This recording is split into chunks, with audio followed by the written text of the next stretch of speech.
Bienvenidos y bienvenidas. Esto es Sin Lugar para los Débiles, en un día en donde la realidad, lo que le venimos contando día a día, lo que ustedes viven día a día, lo que gente muy cercana a ustedes sufren también día a día, es lo que se expresa en los datos del INDEC. Es muy difícil hablar de la pobreza. No es la primera vez que hablamos de la pobreza, ustedes lo saben. Pero digo, es muy difícil porque, por lo menos para mí, encontrar las palabras para, de distintas maneras, poder expresar lo mismo, de la crueldad que significa que cada vez haya más argentinos y argentinas que sean pobres. Cuesta encontrar las palabras. Estábamos hablando como cada noche con todo el equipo aquí de Sin Lugar para los Débiles y decíamos cómo sintetizamos con una o con dos palabras la reflexión editorial del día de hoy. Y sintetizamos en la palabra desastre, con todo lo que eso significa. Es un desastre lo que este gobierno está haciendo. Son desastrosas las consecuencias que están generando estas políticas. Yo no sé cuánto tiempo más la sociedad necesitará para entender que tarde o temprano nos va a tocar a todos y a cada uno.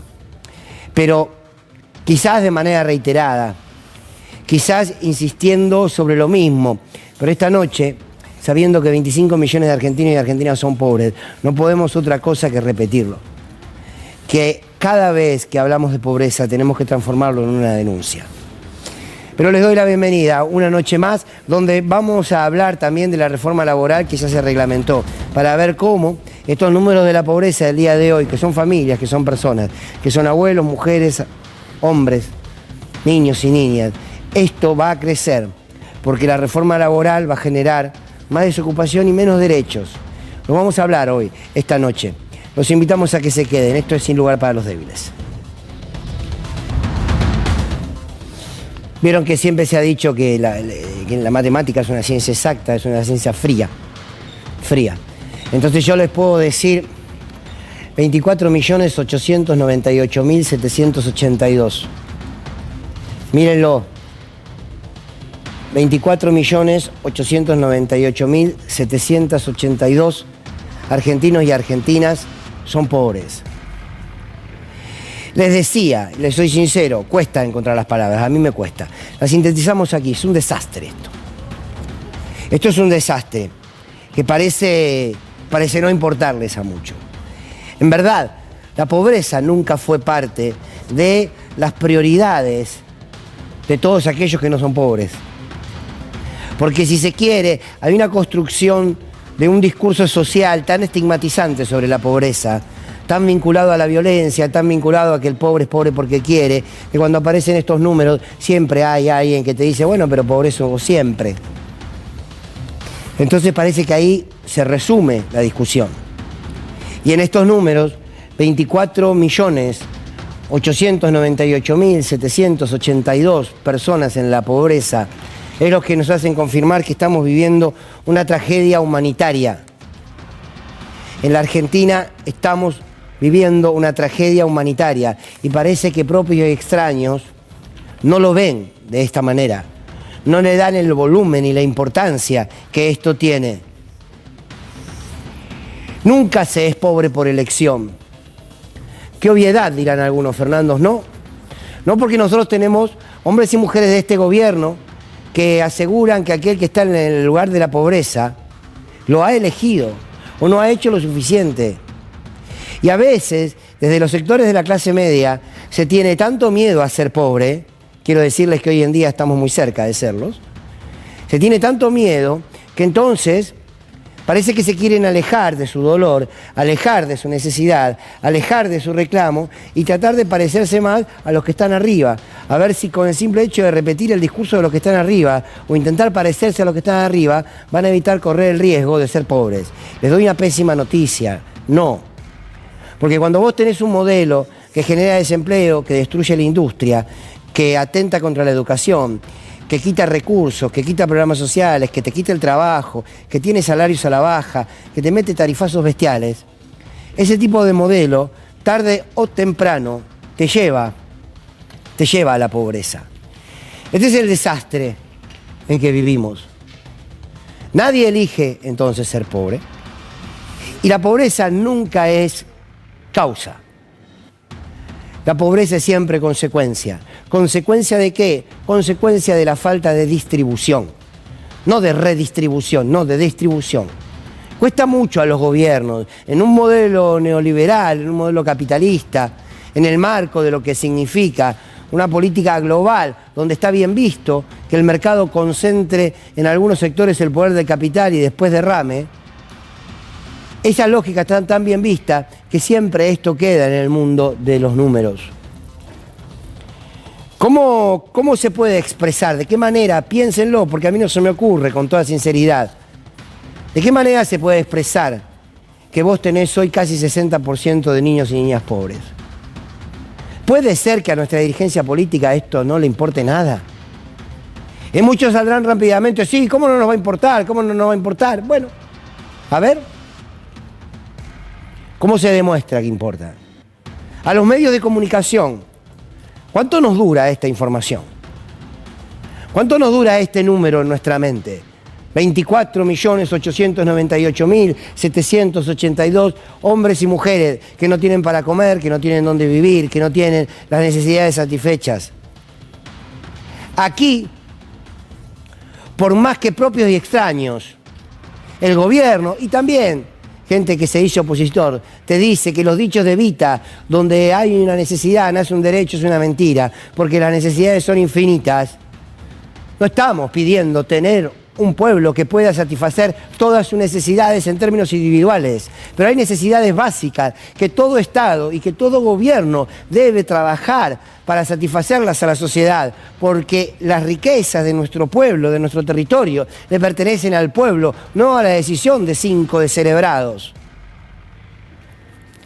Esta pobreza es causada intencionalmente.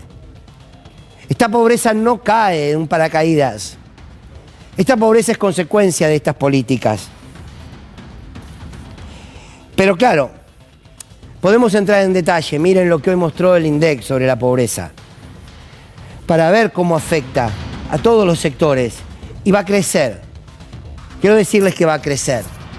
El 52,9% de las personas de 31 aglomerados urbanos revelados por la encuesta permanente de hogares formaba parte de hogares en condición de pobreza durante el primer semestre del 2024. Ahí están los números. En detalle, no me quiero quedar solamente con los números, porque quiero hablar de lo que significa la pobreza y de lo que significa la pobreza cuando además no tenés ni una sola pista de que puedas salir de ese lugar. No hay una sola política que nos diga que esto se va a transformar. Eso debería hervirnos la sangre. Eso debería convocarnos a la movilización. Eso debería hacer terminar en las internas estúpidas. Eso debería dejar de discutir nombres para futuras elecciones.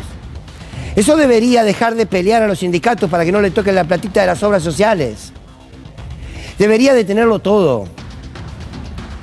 Y mucho, bueno, Fernando, qué romántico, ¿no? Porque el discurso de la pobreza y de la pobreza. Sí, hasta que sea tu hijo el que se muera de hambre, ¿no? ¿Qué hacen ustedes? ¿Qué hacemos nosotros si un hijo está pasando hambre? Seguro que discutir una interna no.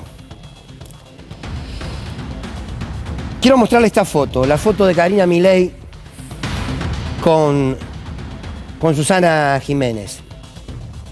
Esta foto es un desastre también. Esta foto se publica al mismo momento en que el INDEC da los números de la pobreza. Quizás podamos poner otra foto de la pobreza al lado, porque yo me quiero preguntar algo, que nos preguntábamos con todo el equipo del programa. Díganme cómo hacemos para vincular, para unir esta imagen con la imagen de la pobreza. ¿Cuál es el punto de unidad? ¿Cómo logro vincular? ¿Cómo logro vincular la realidad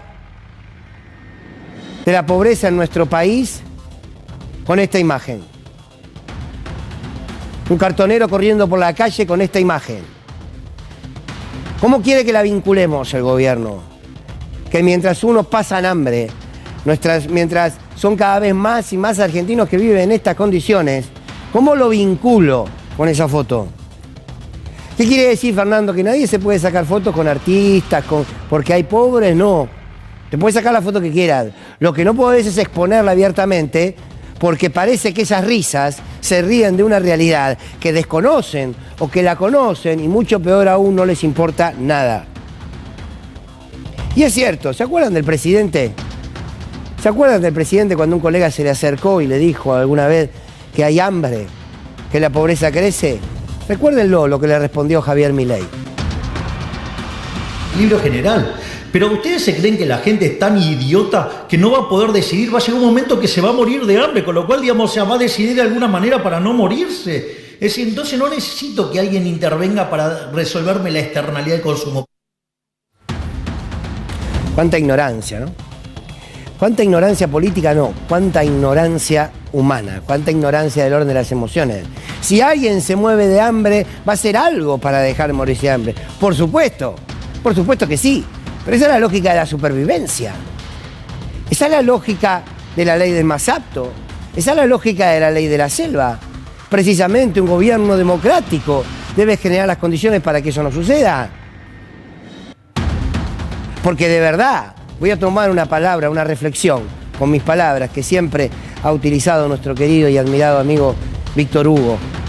Cuando Víctor Hugo Morales dice, este modelo le debe agradecer a los pobres, a los que nada tienen, a los marginados, les debe agradecer lo bien que se portan. Les debe agradecer cómo respetan las leyes. Les debe agradecer que sostengan una democracia, aunque esa democracia les haga todos los días la vida peor. De verdad que se lo deben agradecer, ¿eh? De verdad que sí. Después seguramente, si estos 24.898.782 personas deciden empoderarse, organizarse y salir a la calle a reclamar comida, a reclamar que sus necesidades deben transformarse en derechos, porque lo son, constitucionalmente lo son, seguramente aparecerá Patricia Bullrich a tratarlos de violentos, a ellos, a sus hijos, a sus abuelos, y los va a reprimir. Siempre hacen lo mismo. Hoy tuve la posibilidad de hablar en Radio 10, en nuestro programa de la tarde, con Eduardo de la Serna, con el padre Eduardo de la Serna. Y decía esto, conociendo los datos de la pobreza. Decía con toda claridad, porque hay que empezar a hablar con claridad. Dejemos de ponernos colorados, dejemos de ser respetuosos siempre, respetuosos del otro, respetuosos de la norma, respetuosos de la democracia. Pero a veces la falta de respeto no tiene que ver con decir las cosas como son. No, eso es parte del respeto. Eduardo de la Serna. Que la tragedia humanitaria existe siempre que hay alguien que sufre. Y en este caso, cuando el alguien que sufre está llegando casi al 53%, 52,9%, obviamente estamos hablando de algo que es una catástrofe, y que es un genocidio por goteo, como decía Monseñor Novak, ¿no? Es decir, está claro que, pero es que el liberalismo es un genocidio por goteo. Si no le gusta la palabra liberalismo, que diga la que quiera, pero este modelo económico es un genocidio por goteo. Y entonces, evidentemente, no se puede esperar otra cosa, y lamentablemente uno puede decir que nosotros en los barrios tratamos de hacer esto, tratamos de hacer lo otro, pero lo que podemos hacer es mínimo, mínimo.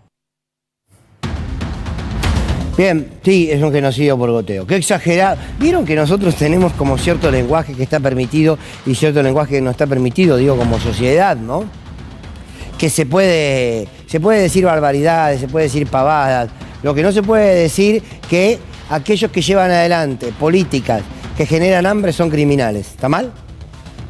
Pregunto, ¿está mal decirlo? ¿No corresponde? No, Fernando, criminales son otra cosa, ¿no? Es un desastre este gobierno. Me vuelvo a preguntar, como cada noche, ¿qué se necesita para entender que no somos espectadores de esta realidad? Por más que creamos que mientras cierro la puerta de mi casa y hacia adentro tengo lo que necesito, creo entonces que lo de afuera siempre será lo de afuera. La marginalidad que construye este momento va a encontrar su límite. Y el límite va a estar cuando se empiecen a saltar los márgenes. ¿Saben cuándo vamos a encontrar el límite? Que será doloroso y que uno desea que no suceda. Vamos a encontrar el límite cuando estas 25 millones de personas decidan saltar ese cerco que los margina de las oportunidades, que los margina del trabajo, que los margina hasta de la buena mirada social. ¿Saben qué? Cuando estas personas decidan hacerse cargo de su propia historia, vamos a entrar en una sociedad muy violenta. Y muchos aparecerán diciendo, ahí tenés a los violentos de siempre. No. En este momento, los más violentos en la Argentina están en Balcarce 50, están en la Casa Rosada, multiplicando este desastre. No me voy a cansar de decir, al día de hoy, al mes de septiembre del 2024, que este gobierno nos está llevando a una tragedia humanitaria. Tragedia humanitaria en los ancianos que no pueden comprar medicamentos, tragedia humanitaria en los pibes que no tienen comida, una tragedia educativa, una tragedia en la salud. Ayer lo hablábamos, el hospital de clínicas de 22 quirófanos está utilizando 6. Está destruyendo la Argentina, por donde lo veas. Esto es un desastre. El día, y ojalá no suceda, pero el día en que los padres de estos hijos, que los padres de estos niños y sus madres decidan salir a buscar por la propia lo que este Estado, lo que este gobierno les está quitando de la boca, ese día le vamos a exigir que cumplan la ley. Ese día le vamos a decir, vos no podés entrar a un supermercado a robarte comida. Y está bien. No podés entrar a un supermercado a robarte comida. Pero qué bárbaro, ¿no? Le vamos a exigir que cumpla la ley. Ahora nosotros y este gobierno no cumple la ley, no cumple con las normas constitucionales que le exige, que debe garantizar las necesidades mínimas. ¿Quién se va a hacer cargo de este desastre que estamos viendo en esta imagen? Porque esta imagen que está ahí, ese niño, esa niña, tienen nombre y apellido. Ese niño y esa niña tienen familias.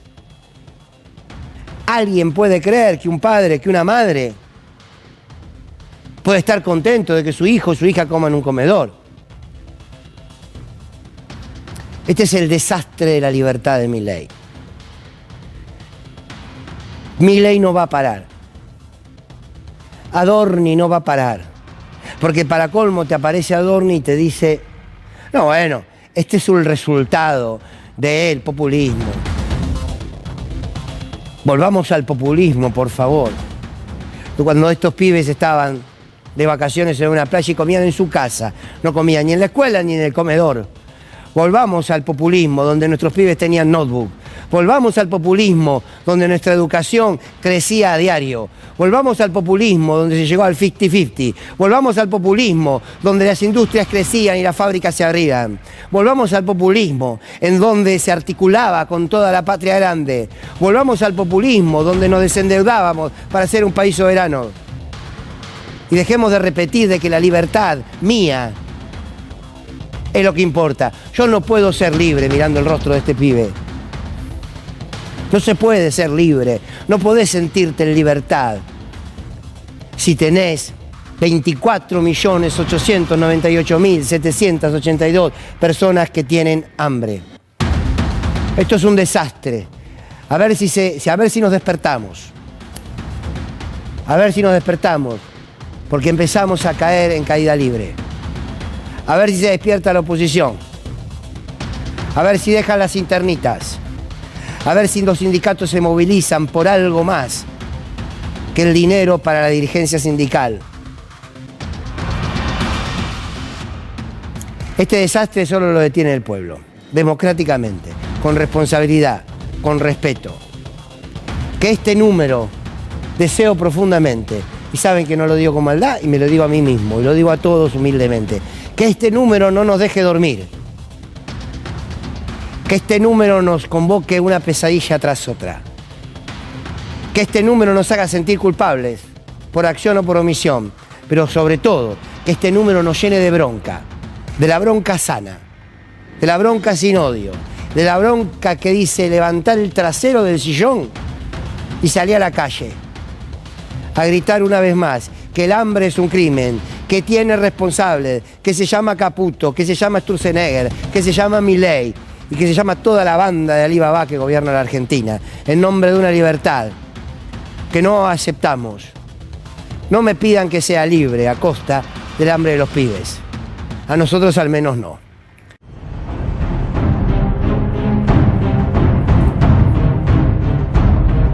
Muy buenas noches, ¿cómo les va? ¿Cómo andan? Abigail, Pablo.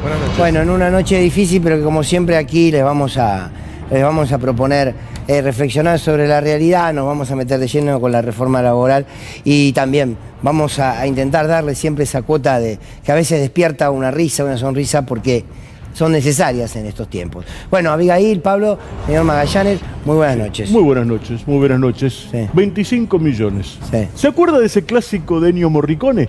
No. 25 millones de argentinos. Sí. Jugaremos el mundial. 78.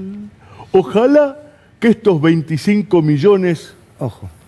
jueguen el mundial y salgamos adelante, porque es lo que la Argentina necesita. Hoy tenemos un programa. 25 millones de argentinos. Está bien, se la recordamos. Ya no. Ya está. Su ironía es terrible. Abi, Terrible, no, a mí me duele muchísimo, la verdad. Hoy cuando dieron a conocer el número, lo primero que me impactó y lo primero que pensé fue en la cantidad de pibes que quedan afuera del sistema, ¿no? Y familias que también se van cayendo y que no hay tendida de puentes. Yo hoy pensaba de qué manera podemos ayudar a aquellas personas que no tienen para comer, de qué manera podemos ayudar a aquellos que no tienen laburo, que van poniendo sus propios pesos o poquitos para poder ir a buscar ese trabajo que tanto necesitan. Y no hay puente, no se me ocurre el puente. O sea, el pobre está en un lado, el trabajador está en el otro, los sindicatos están en el otro, los diputados están y senadores en el otro, y así sucesivamente. Fíjate, bueno, vos lo decías en el editorial. En el mismo momento de los 25 millones de pobres, una foto con Thor y la secretaria de la Presidencia, Susana Jiménez. Y después saliendo a saludar al balcón. ahora vamos a pasar a esa crueldad imagen. imposible. Me quedé pensando que en la crudeza de Magallanes de siempre. Qué interesante pensar que en una época éramos 25 millones de argentinos. De argentino. En el 78. En el 78 éramos 25 millones de argentinos. Bueno, todo un país pobre. Es todo un país pobre. Aquel país, Sí, quiero claro. decir, en términos de cantidad de habitantes. Todo un país pobre. Es muy buena usted, bueno, lo hace con mala intención, pero yo lo tomo, digo, porque es todo un país pobre. Ojalá alguna vez el número nos perfore, ¿no? Para entender que son vidas concretas, ¿no? Historias diarias. Y en esa época de la que hablaste, la pobreza después de la dictadura era casi el 25%, ¿no? Porque hubo datos relevados en estas horas, hizo un muy buen trabajo chequeado, que en realidad si yo me tengo que poner a pensar de la pobreza que tenemos registrada en el día de hoy, es vieja. ¿Qué cambió entre junio y ahora? Ah, bueno, claro, Pero, también a ver, ese dato. pero claro, a ver, ¿qué es claro. diferente entre junio, julio, Claro. agosto y septiembre? ¿Cambió? ¿Se distribuyó? No, se Al empeoró. contrario, se perdió laburo, los servicios aumentaron totalmente. Así que Medicamentos. 52,9, a mí me está dando que estamos cerca del 60. Para llegar a esos números tenemos que trasladarnos Claro, porque al esto es último hasta año de la junio. Claro, esto es primer semestre. Primer semestre, pero ¿qué cambió de junio hasta ahora? Al contrario, se profundizó, fue más fuerte, porque los tarifazos reventaron a todo el mundo y la inflación sigue creciendo, de hecho, y no hay recomposición salarial real y tenés mucho más desocupados.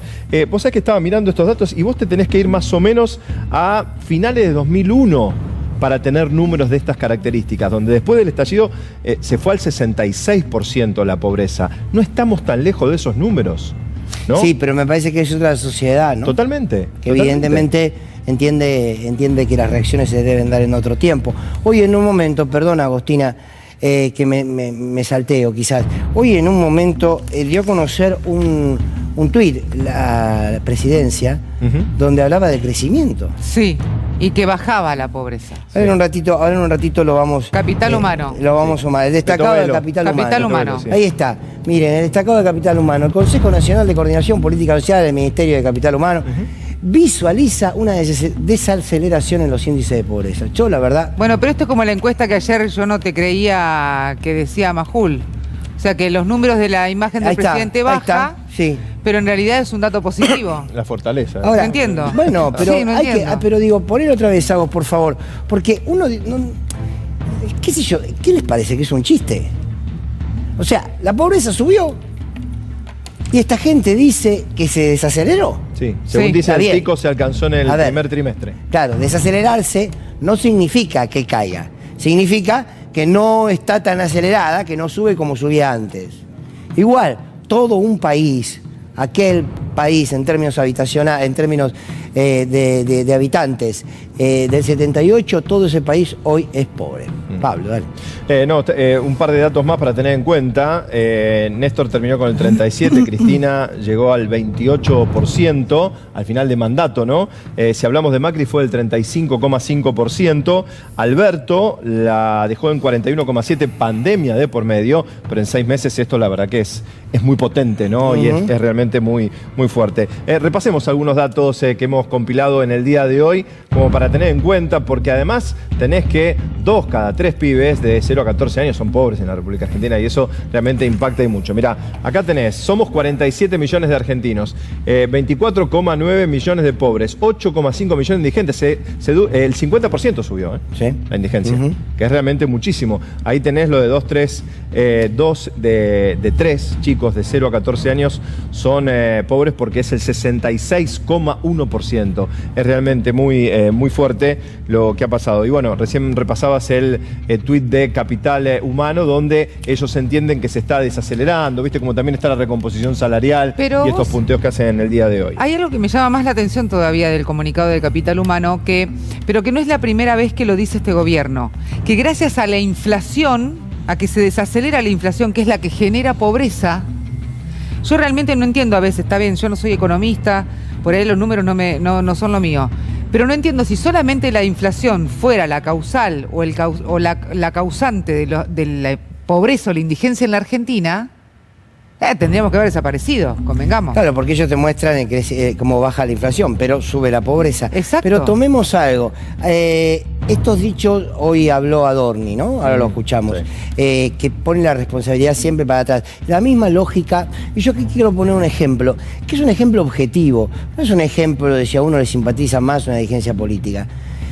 Macri, en nombre de la herencia, ¿se acuerdan? De Marcos Peña, que es de la vida. Está escribiendo el librito de autoayuda. Marcos Peña, que escribe el libro de autoayuda, pero que fundió la Argentina, siempre hablaba de la herencia, la herencia, la herencia, la herencia. Y en nombre de la herencia destruyeron la Argentina, todo lo que se había logrado en 12 años. Milei, otra vez, y Adorni, otra vez poniendo la responsabilidad atrás. ¿Saben quién fue el único presidente que, lejos de poner la responsabilidad atrás y de quejarse, se decidió a transformar la Argentina? Néstor Carlos Kirchner. Es un hecho de la realidad, ¿eh? Sí. Ahora, la derecha siempre, con la excusa de, termina aplicando las políticas que nos empobrecen cada vez más. Y la derecha con la excusa de que la culpa la tiene el kirchnerismo también, porque todos tienen el mismo relato, se jacta ahora, Javier Milei, que de hecho ellos trabajaron y mucho para los pobres. Con el plan 1000 días, que no llega a 100.000 pesos. Claro. Con la asignación universal por hijo, que no llega a 100.000 pesos. O sea, son todos planes que están por debajo de la línea de la indigencia. Vamos a ver estas lógicas de cómo le echan la culpa siempre a los demás. Hay varios tuits, ¿eh? El tuit de Caputo. A ver qué dice el ministro de Economía. ¿A quién le echa la culpa? Ahí lo tenés, mirá. A ver si ahí se puede ver. Prueba contundente desde... Porque Marul presenta el gráfico, ¿no? Sí, Sí. presenta un gráfico de pobreza y dice que muestra de manera elocuente la diferencia cuando el ajuste lo hace el mercado versus un programa económico serio. Desde una situación mucho menos crítica post-crisis del 2001, la crisis del 2001 creo que dicen que fue menos crítica de lo que dejó Alberto. 66% de pobres. Bueno, Sí. la tasa de pobreza casi se duplicó para llegar al 58%. Me pregunto, ¿mienten? ¿Ven otra realidad? de verdad se creen lo que dicen. Veamos el tuit de Mauricio Macri. Claro, porque si no lo que estaban diciendo que hubiera sido el 80-90%, Sí, ¿no? bueno. Si no hubieran frenado si no hubieran la parado. debacle Tenemos que dar las económica. gracias porque nos ahorraron 30 puntos. Sí. Bueno, Mauricio Macri, por supuesto, también habló, como si nunca hubiese gobernado. No nos engañemos, las consecuencias del populismo se pagan siempre. Argentina entró en recesión y en una hiperinflación en el 2023 debido a la catastrófica política económica de Massa, Cristina y Alberto. Por lo tanto, el doloroso índice de pobreza que acabamos de conocer es el resultado de ese recurrente desquillo macroeconómico a los que nos tiene acostumbrado el kirchnerismo. ¿No se saltó Otra un vez. gobierno ahí? ¿Eh? ¿No se saltó Sí, un sí, gobierno sí. ahí? Ah, me Nadie pensé- niega que en el gobierno de Alberto creció, pero no, tenía pero esos él números. no aparece ahí, ¿no? Fue Cristina. Claro, claro. Sí. Hubo una gobernó, pausa. No gobernó. Ahí hubo hubo una pausa, 4 años. Un agujero hubo ahí. Recién en las próximas mediciones de pobreza podremos juzgar el éxito o el fracaso de esta administración. Guardémoslo este tuit, se lo tomo, Mauricio, se lo tomo. La próxima medición de la pobreza de año. se da para fin de año. Bueno, Segundo semestre. vamos Bueno, a ver qué Argentina tenemos a fin de año. Para primer semestre del 2023 terminaba con 40,1% de pobres y 9,3% de indigentes. Claro. Primer semestre de 2023. A ver, también el diputado Esper escribió lo siguiente. Ahí lo tenemos, más del 50% de la población, 2/3 de los menores de 14 años, el futuro del país son pobres. Agreguemos que se robaron un PBI, el viejo relato de que se robaron un PBI. Y además son violentos. Menos mal. Y se fugaron, nunca se fugaron un FMI, ¿no?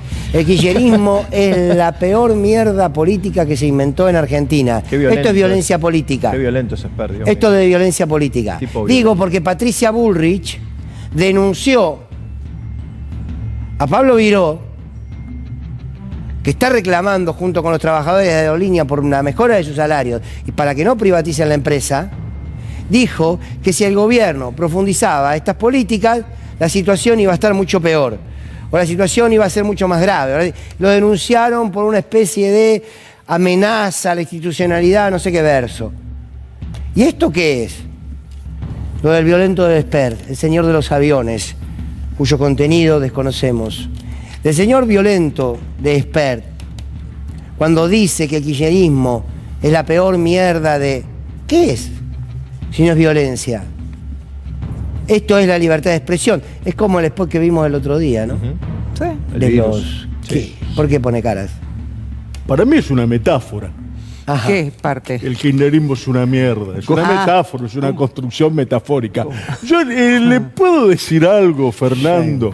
Sí, es polémico lo que voy a decir, pero bueno, estamos para tratar de hacer una Argentina mejor y una Argentina distinta. Con respecto a la pobreza Sí. infantil, Dígame. si esos niños tuviesen la posibilidad de trabajar, estarían... es la Argentina que está pensando el gobierno, de bajar no solo la imputabilidad para que un nene de 13 años vaya en NACA, ¿por qué no darle la posibilidad a un niño, no sé, de una provincia desconocida, Santiago del Estero, póngale? ¿Cómo desconocido? ¿Cómo desconocido? ¿No se Oiga. acuerda cuando Prat Gay dijo, va a venir un candidato desconocido, Santiago del Estero, y va a ser presidente? ¿Se acuerda? Bueno, voy a eso. Ya. Que un niño de una provincia desconocida no le gusta Santiago del Estero, voy a una amiga del gobierno, como Tucumán, que es amiga del gobierno, tenga la posibilidad de trabajar a los 3, 4, 5 años y aportar un poco a la economía del hogar para que salgan de la pobreza. Sí. Si yo digo pobre, ¿de dónde viene la terminología pobre, Fernando? No sé, desconozco. Pobre, pauper, pauperis, nos vamos al latín. Dios. Paucus, pario. ¿Sabe qué significa pario? ¿No? ¿Qué significa? Que produce poco. Entonces, vamos, produzca más, pónganse las pilas. Son 25 millones de gente que está produciendo poco y la gente en la Argentina necesita que ustedes produzcan más. No se me queden ahora, los estamos mirando todos ustedes. Vamos que pueden. Y la gente que está cayendo en la pobreza, ¿cómo se da cuenta que cae en la pobreza? ¿Cuáles son los síntomas que uno dice, uy, estoy pelado, seco, ciego, crocante? No podés pagar la son? cuenta, ¿qué No, sé? bueno, No puede bueno, comer. las segundas marcas ya empiezan a ser como las primeras inaccesibles. Cuando uno pasa por una góndola de una primera marca, marca ni las quiere mirar. Que diga que la marca no me vea, que la marca no me vea, y pasa casi con vergüenza frente a la góndola que no me vea, paso rápido. Pero hay un emprendimiento para la gente que está en este tobogán de la pirámide social que lo quiero compartir con ustedes. Sí. Me puse un supermercado. ¿Usted? ¿También? Sí. Supermercados Crisis. ¿Cuál es el eslogan? Tu compañero en la caída. ¿Querés verlo? Mira. Aprovecha las ofertas de esta semana en Supermercados Crisis, donde compras hoy más barato que mañana. Café reciclado Cagales, paquete de 500 gramos, 99.999 pesos. Lata de paté de foie de origen desconocido, la Canibalona, 99.999 pesos. Arena dulce símil azúcar, azucarena, bolsón 25 kilos, 99.999 pesos. Y pagá por 6 y llévate 2 en Rebozador para milanesas Doña Tierrita, hamburguesas vegetales Pasti, Alfapor, el alfajor íntegramente hecho del más rico Telgopor. Supermercados Crisis, tu compañero en la caída. Chicos, Telgopor. No, van a acostumbrarse. Vas a masticar bastante, ¿no? No me pregunten de qué está hecho el café Cagales. Es una fórmula secreta de la compañía. Pero es riquísimo, Torrado. Ayer secado al sol. Torrado, tu compañero en la caída. Supermercados Crisis, lo que estás necesitando vos del otro lado. Muy bien. A ver, hagamos un repaso. Lo vamos a profundizar seguramente en la semana, pero cambiando de tema, hoy se reglamentó la reforma laboral. Vamos a detenernos en 3 o 4 puntos, ¿no? Que son los destacados para entender de qué va esta reforma laboral, cómo te afecta esta reforma laboral. En primer lugar, hablemos de las indemnizaciones, que es uno de los puntos fundamentales que además involucra a casi todos los trabajadores, hablando siempre en relación de dependencia, ¿no? A ver, fondo de cese laboral. Estamos hablando de que se diseña un nuevo esquema de retiro, las partes se ponen de acuerdo y entonces así llegan a un monto, a los plazos, a las modalidades. Esto es entre el empleado y el empleador. Así de simple. Después hay convenios colectivos. Sí. El tema es que acá, obviamente, la ley es bastante larga, y dice, por ejemplo, que los convenios colectivos tienen 3 formas. La cancelación individual, que es la que reemplaza netamente a la indemnización, recordemos, no hay indemnización en este caso, son pagos acordados que van a ser ejecutados directamente por el empleador al empleado. El fondo de cese individual o colectivo son cuentas bancarias, fondos comunes, esto también se habla entre las partes, no sé, por ejemplo, fondos de inversión, fideicomisos, también otra de las cosas. No hay ninguna garantía mínima respecto del monto de indemnización por despido. Siempre es entre las partes. Y por último, el seguro individual o colectivo, acá, claro, exactamente, tal cual. Acá las partes se ponen de acuerdo ¿en qué? En una cuenta de cese que tiene el empleado para todos los meses con un monto estipulado entre los dos, ingresar mensualmente. Bien. Tu monedita. Es la Claro, monedita. es tu monedita. Es la Esto monedita. es también como se puede ver. Se termina de alguna manera la indemnización. Yo llego buscando un trabajo y Abigail como empleadora me dicen, bueno, en el contrato de trabajo inicial vos ya estableces qué formato Todo de esto. indemnización tenés. Exacto. Podés optar por... Cancelación individual, que es simplemente tener la indemnización común que te lo paga el empleador a vos. la indemnización común, Yo la te indemnización pago. al día de hoy. Yo te pago, Fer. Claro, pero ahora, ¿te la van a ofrecer? No, eso vos lo tenés que negociar. Pero yo te digo, si yo vengo a vos y te digo, tengo 3 opciones Sí. a partir de esta ley. Si me echás, me pagás la indemnización de siempre. Una. La otra, se paga a través de un seguro Sí. y luego si me echan cobro el seguro. Exacto. Y la otra, con tu salario, vas todos los meses poniendo las moneditas y construís tu propia indemnización, o sea que te la pagás vos. Sí, es claro. como un ahorro. Sí, ¿Te puedo claro. responder? El empleador te dice, yo te saco esta partecita porque el día que te eche la vas a cobrar. Bueno, de las 3, si yo voy y te digo, yo elijo la indemnización de siempre. Sí, yo te digo, ¿vos Y yo querés te digo, laburar? no. Claro, cualquier cosa te Claro. llamo. ¿Vos Y yo querés te digo, laburar? no. Es así de fácil. Yo te ofrezco la tercera. Claro. Pagátela. Cualquier Sí. cosa te llamo. Bueno, esa. Mientras tanto, en Ciudad Gótica, mientras esto pasaba, Besitos a la CGT, en Ginebra. Fer, yo Punto 2. una pregunta antes de eso que me hago. 7,7% de desocupación. Muy distinto a ese país que decías vos de final de 2001, donde había casi un 20%, ¿no? De desocupación. ¿Esto va a servir para generar empleo mejor remunerado? Porque hoy hay más gente laburando, pero tenemos un 53% de pobreza. Claro. ¿Esto va a servir para generar más laburo con mejores ingresos? No me quiero transformar en Magallanes, pero te voy a contestar que somos libres ahora. Ah, tenés razón. Ahora somos Bien, libres. ese es uno de los puntos. El segundo de los puntos. Esto es un dato para las pymes o las pequeñas y medianas empresas que tiene que ver con los trabajadores colaboradores. A partir de ahora, si vos sos monotributista, por ejemplo, o sos autónomo, podés contratar colaboradores, hasta 3. No eran tenés- 5, ¿no? Claro, Inicialmente. inicialmente eran 5. Son 3 colaboradores. No hay relación de dependencia. No hay indemnización. Podés rescindir el contrato cuando quieras, te podés ir cualquiera de las dos partes. No puedes decir, mira, ya hasta acá llegamos Sí. y ya está. No podés tener más de 3. Si tenés 4, ya ahí estás en la ilegalidad. Esto sería así, corregime si me equivoco.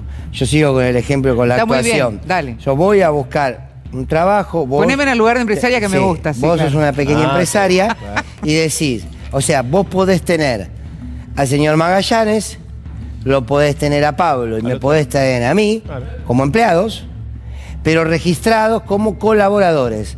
Por tanto, no hay ninguna responsabilidad tuya como empleador Nada. sobre nosotros. Nosotros no tenemos ninguna garantía y ningún derecho como trabajador porque estamos estipulados como colaboradores. Señores, un nuevo formato de esclavitud, porque parece que es una cosa de todo es de onda, ¿no? 3 colaboradores. Tiene Somos que ver con autonomía. una relación amorosa. Yo sabe lo que le diría a mi empleado. Le diría, mira, te digo la verdad, no sos vos, soy yo. Entonces, chicos, no hay una forma más. Tomémonos un tiempo. ¿O no? Necesito aire. Que no se corte Claro. en Buenos Aires. Chicos, Claro. son formas nuevas que uno tiene para despedir. No sos vos, soy yo. Bien. Y te mando un besito. Segundo punto, entonces, segundo punto de esta reforma, va a haber colaboradores. Una empresa familiar, una pyme que necesita de 3 empleados, ya no va a tener ninguna responsabilidad, porque van a ser colaboradores. Mientras tanto, la CGT solo le preocupa que no le toquen las obras sociales. Otro punto. Bueno, otro punto que tiene que ver con el blanqueo, y acá sí te digo es un problemón. ¿Por qué? Porque cuando vos no blanqueás al empleado, obviamente, ¿qué es lo que no le das? La carga social. ¿Qué es lo que no genera la jubilación? Entre otras cosas, ¿no? Claramente, porque tampoco tiene obra social. Bueno, condona todo tipo de deuda, multa, saca a los empleadores del registro de empleadores con sanciones laborales, los elimina directamente. Esto significa que aquellos empleadores que decidan de buenas a primeras, ahora voy a blanquear a la gente. Sí. Bueno, voy a registrarla. Ahí solamente van a poder tener los empleados hasta 60 meses registrados y además eso no cuenta para la jubilación. Ujú. Lo demás se Le queda. doy a los empleadores, le quito a los empleados. Sí, perdón. Sí. Porque me encantó esto. Y para O sea el que yo súper te puedo viene bien. blanquear a mis empleados. Sí. Esto ¿Pero que no los tenés blanqueados? Son todos marrones. ¿Cómo? Es un espanto. Por Dios, son todos marrones No oscuros. importa. Yo los puedo ir a blanquear y el empleado Sí. me sale. Sí, y si usted Sí, tuvo toma. varios años Sí. trabajadores, como se dice, en forma... Sí. No registrado, casi no registrado Y también. ahora será. lo registrás, Sí. esta ley te dice, bueno, no importa, usted cometió un delito, porque Sí. es un delito. Sí. Bueno. Usted cometió un delito no teniendo trabajadores registrados. A partir de hoy le perdonamos ese delito. No le cobramos ninguna multa o algo simbólico, pero a partir de ahora usted debe registrarlo. Pero el día de mañana Ahora, vamos si a vos echar le la debés- culpa por no haber aportado a la jubilación. Exactamente. Sí, señor. Exactamente. Y vamos a echar la culpa porque, y bueno, no aportaron, No como aportaste. dijo Franco. Total. Mientras tanto, la CGT se reúne con Franco para que, por favor, no le toquen las obras sociales. Un último punto que ya Nos no metemos en ese punto que tiene que ver con la CGT y con los sindicatos, porque obviamente quedó sin regulación esta ley, el proyecto de ley de democracia sindical, que propone eliminar la reelección perpetua de los sindicalistas, Eso lo sacaron. prohíbe la cuota solidaria, garantiza la representación de las minorías en los cuerpos de decisión, obliga a presentar declaraciones juradas Y hay, además fija una medida para democratizar estas obras sociales. Quedó tal vez acá sin efecto, porque no fue reglamentado, el tema de los bloqueos. Eso todavía no, porque la CGT fue a Francos a decirle que sea más suave. Por favor. Bueno, muy bien. Nos estamos despidiendo. Le quiero leer un mensaje, Magallanes, de Sí. un tuitero Sí. de La Libertad Avanza. Ay, me encanta. Es de La Libertad Avanza. Ahí está. Como el sol cuando amanece, No cantes. yo soy libre. Bueno, ¿puedo leerle? Sí. Váyanse todos. A la puta que No, nos parió. No, pará. Pará. Lo dejo, pero... Váyanse todos Sí. de ese programa patético Sí. y déjenlo a Magallanes. Sí. Me hace reír mucho y después me ataca a mí. Pero lo gracioso ¿Qué es que... le dice? ¡Cállate, forro! No. Pero lo gracioso es que es de La Libertad Avanza. Se debe creer que todo lo que usted dice lo Es dice en cierto. serio. Es más, quédate, mirá, esta te la digo para vos, te la regalo como bonus track. No vamos a hablar de los 15 kirchneristas que están quemando Córdoba. Para vos, papá. Nos encontramos, si Dios quiere y si ustedes lo desean también, el martes a las 11 de la noche para hacer Sin Lugar para los Débiles. Gracias a todo el equipo de cámaras, gracias a Agostina Simeonato en la producción y gracias a ustedes por acompañarnos. Chau, hasta el martes.